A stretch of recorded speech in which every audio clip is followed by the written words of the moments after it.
Hello प्यारे बच्चों, स्वागत है आप सभी का एनसीईटी कॉन्सेप्ट के ऑनलाइन लर्निंग प्लेटफॉर्म पर।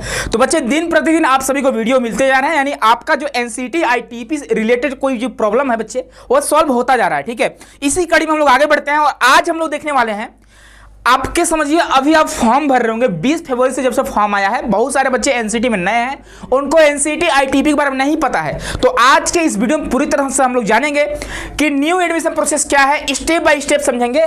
एग्जाम से लेकर, ध्यान दीजिएगा, एग्जाम से लेकर एडमिशन तक संपूर्ण जानकारी, यानी कि जब आप एग्जाम दोगे, एग्जाम से पहले फॉर्म से भरने तक, फॉर्म भरने से लेकर आपके यूनिवर्सिटी पहुंचाने तक कंप्लीट प्रोसेस क्या होता है, पूरी तरह से हम लोग वीडियो में जानेंगे। लास्ट तक वीडियो बने रहिएगा।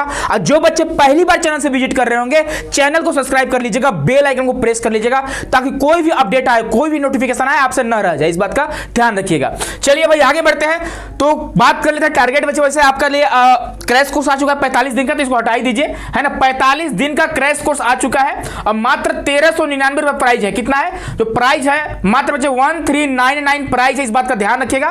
तो जो बच्चे क्रैश कोर्स में जुड़ना चाहते हैं आप जुड़ सकते हैं। कल 1 मार्च से, वीडियो तो आज बना 28 फरवरी को बन रहा है, ठीक है। 1 मार्च से आप जुड़ सकते हैं, इस बात का ध्यान रखिएगा, ठीक है। आगे बढ़ते हैं, आगे बढ़ेंगे तो यह देखिए हमारा क्या है, मार्किंग स्कीम है कि आपका 180 मिनट में आपको एग्जाम देना होता है। टोटल मार्क्स जो 640 होते हैं, यानी कि आपका एनसीईटी का जो एग्जाम होता है वो 640 नंबर का होता है। अगर आप एक क्वेश्चन गलती करते हो तो आपका 1 नंबर काटा जाएगा। अगर एक क्वेश्चन सही कर रहे हो बच्चे आप, तो क्या होगा, यहाँ पे आपको 4 नंबर मिलने वाले हैं, ठीक है।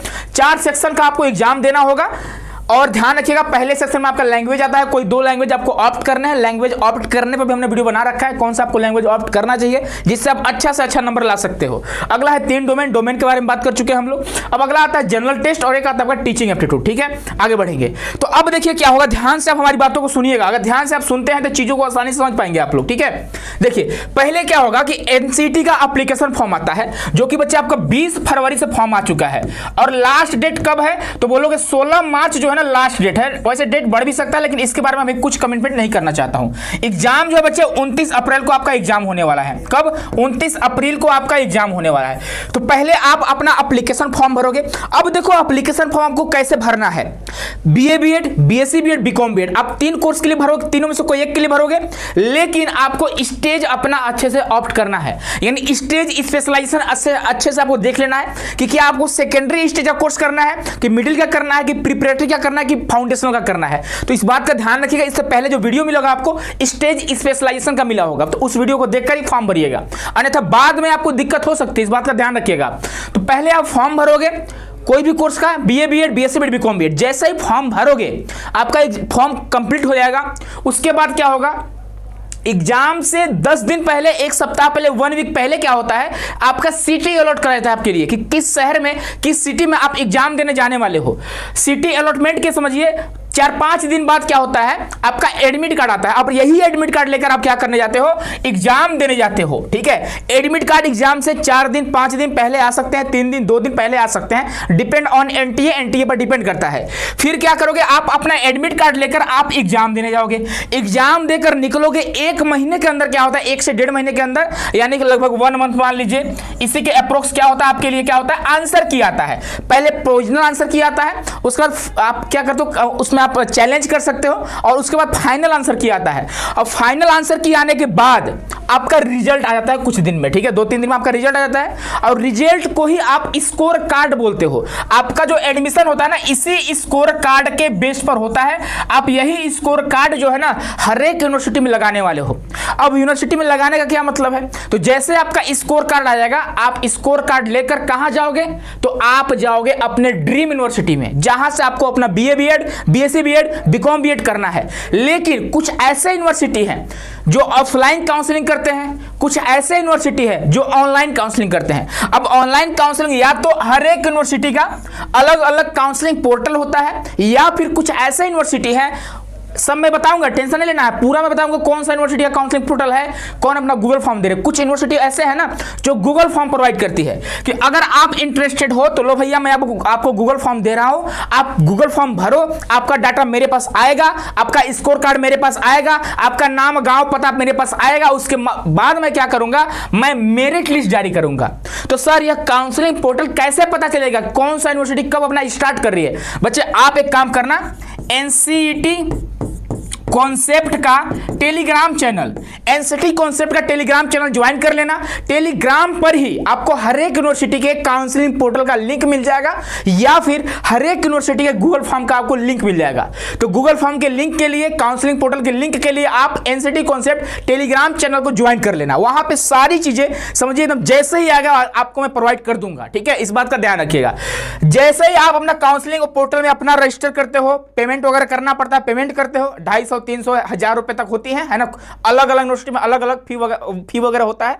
या फिर जैसे गूगल फॉर्म भरेंगे तो हर एक यूनिवर्सिटी अपना क्या करती है, एक मेरिट लिस्ट जारी करती है, एक कट ऑफ लिस्ट जारी करती है। अगर आप पहले कट ऑफ लिस्ट में आते हो, पहले मेरिट लिस्ट में आते हो, तो आपको क्या करना होगा, अपना सीट फ्रीज करना होगा, मतलब कि आपको पेमेंट करना होगा। वो लोग बोलेंगे भैया तुम मेरे कट ऑफ लिस्ट में आ चुके हो, तुम इस यूनिवर्सिटी में एलिजिबल हो, अब तुम क्या करो, पेमेंट कर दो ताकि मैं समझ जाऊं कि तुम कंफर्म इसी यूनिवर्सिटी में पढ़ाई करना चाहते हो। अब अगर इस तरह से कर दिए, या फिर अब देखिए क्या होता है, कुछ बच्चों का जो नाम है ना फर्स्ट लिस्ट में नहीं आता है, फर्स्ट कट ऑफ लिस्ट में नहीं आता है, तो उनको वेट करना पड़ता है सेकेंड कट ऑफ लिस्ट का, थर्ड कट ऑफ लिस्ट का, फोर्थ भी आता है, फिफ्थ भी आते हैं, स्पोर्ट राउंड भी होता है, ठीक है। और स्पोर्ट राउंड हो गया, मतलब बहुत सारे ऐसे मतलब लिस्ट निकलते हैं सीट खाली होने की वजह से। जैसे मान लीजिए पहला लिस्ट निकला 100 बच्चों का, लेकिन वहां पे 70 बच्चों ने क्या किया, पेमेंट किया, 30 बच्चों ने नहीं किया, तो 30 बच्चों के लिए सेकेंड लिस्ट आएगी, थर्ड लिस्ट आएगी, इस तरह से लिस्ट आते हैं, ठीक है। तो पहले लिस्ट में नाम नहीं आया तो इसका मतलब ये नहीं हुआ कि आपका एडमिशन नहीं हो रहा है। सेकेंड लिस्ट में आपका नाम आ सकता है, थर्ड में आ सकता है, फोर्थ में आ सकता है, ठीक है। तो इस बात का ध्यान रखिएगा। और सारी चीजें मैं आपको बताने वाला हूं, तो टेंशन आपको बिल्कुल नहीं लेना है, ठीक है। सारा एकदम पल पल का अपडेट आपको एनसीटी कॉन्सेप्ट देते रहेगी, आपको टेंशन नहीं लेना है। अब आगे बढ़ेंगे, तो जैसे आप सीट लॉक करोगे, आपको अपना डॉक्यूमेंट वेरिफिकेशन कराने ऑफलाइन जाना पड़ेगा यूनिवर्सिटी में जहां आप पढ़ाई करना चाहते हैं, ठीक है। जैसे आप अपना ऑनलाइन वेरिफिकेशन करा जाएंगे, सारी चीजें अच्छे से कंप्लीट हो जाएगी। कंप्लीट होने के बाद आपको सीट अलॉट कर दिया जाएगा और इस तरह से आप उस यूनिवर्सिटी के स्टूडेंट हो जाएंगे। तो हुई ना आपका एडमिशन, हुआ कि नहीं हुआ। तो फॉर्म भरने से लेकर एडमिशन तक यही आपका कंप्लीट प्रोसेस रहने वाला है। इसके अलावा बीच में कोई भी प्रॉब्लम नहीं आने वाले हैं, बीच में कोई भी बाधाएं नहीं आने वाले हैं, बस यही आपको करना होता है। जनरली बच्चों को नहीं पता होता है, तो भैया हम हैं, टेंशन नहीं लो। कब बच्चे एग्जाम हो रहा है, कब आपका सीटी अलॉट करा जा रहा है, कब एडमिट कार्ड आ रहा है, सारा चीज आपको मैं बताता रहूंगा। कब रिजल्ट आ रहा है, कब आपको आंसर की चैलेंज करना है। चैलेंज मतलब क्या होता है कि कुछ क्वेश्चन ऐसे हैं जो एनटीए गलत कर रहा है लेकिन आपका सही है, ठीक है, तो चैलेंज करना होता है। काउंसलिंग पोर्टल कौन सा यूनिवर्सिटी कब ओपन कर रही है वो बच्चों को नहीं पता होता है, मैं आपको बताने वाला हूं। कहां पे, तो इस चैनल पे आपको बताऊंगा। इसके अलावा मैं यूट्यूब पे भी आपको बताने वाला हूं कौन सा यूनिवर्सिटी गूगल फॉर्म दे रही है ना। इन सारों के बाद इन सभी चीजों के बारे में बताऊंगा। कब मेरिट लिस्ट आता है, कब कट ऑफ लिस्ट आता है, सारा चीज आपको डिटेल में बताया जाएगा। बस आप एनसीटी कॉन्सेप्ट से जुड़े रहना, ठीक है। आगे बढ़ो, तो आगे बढ़ेंगे। तो यह हमारे सिलेक्टेड बच्चे रहे हैं, पिछले साल के सिलेक्टेड बच्चे रहे जिनका एडमिशन मैं खुद कराया हूं, बहुत सारे बच्चे का, तो मैं खुद से पेमेंट करा हूं, खुद से सीट फ्रीज करा हूं, है ना। तो ये हमारे सिलेक्टेड बच्चे रहे, हजारों की संख्या में बच्चों ने सिलेक्ट लिया है, ठीक है। बच्चे सिलेक्ट हुए अलग अलग यूनिवर्सिटी में। और आगे बढ़ेंगे तो हमारे सिलेक्टेड बच्चे रहे। अगर आप भी इस तरह से अपना फोटो या अपना नाम देखना चाहते हैं बच्चे, तो आप एनसीटी कॉन्सेप्ट के साथ जुड़ सकते हैं और आप इस तरह से आ सकते हैं सामने, ठीक है। चलिए आगे बढ़ेंगे, तो ये हमारे सिलेक्टेड बच्चे रहे, हजारों संख्या के बच्चे रहे, ठीक है। तो सारे बच्चे के बारे में यहाँ नहीं फोटो लगा पाया हूँ, है ना। तो आई होप कि आप सभी को कंप्लीट एडमिशन प्रोसेस के बारे में पता चल गया होगा। मिलते हैं नेक्स्ट वीडियो में। खुश रहिए, मस्त रहिए, स्वस्थ रहिए। बहुत बहुत धन्यवाद।